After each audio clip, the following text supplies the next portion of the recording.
You sit down to study. You tell yourself, just 1 hour.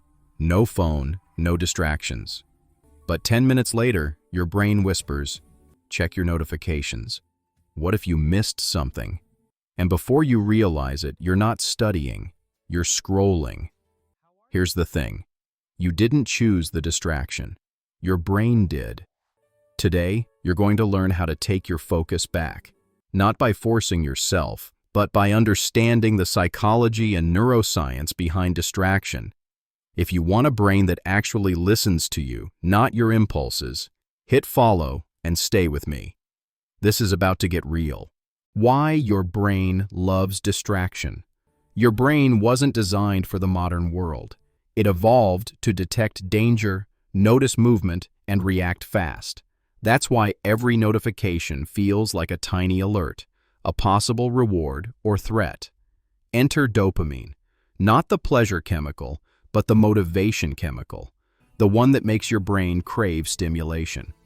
Every ping, scroll, and like gives your brain a micro hit.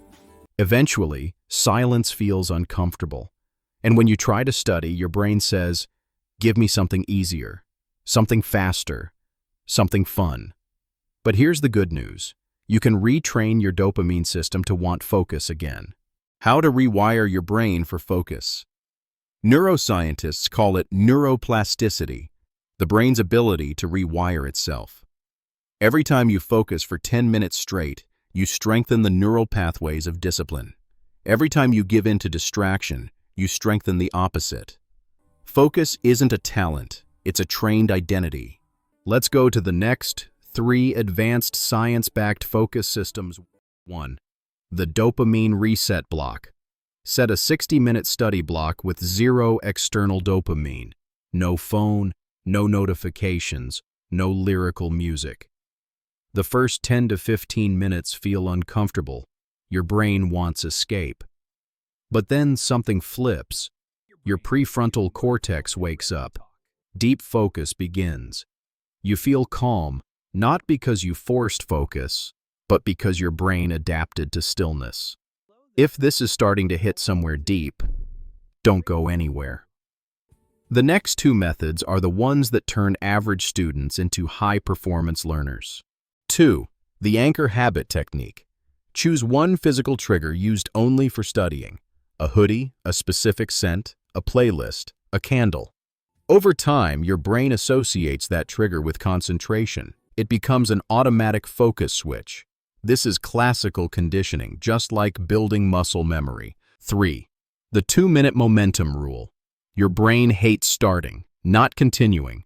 So tell yourself, I'll begin for just 2 minutes. Write 1 sentence, read 1 paragraph, solve 1 example. Once you start, momentum takes over. Your brain hates leaving tasks unfinished.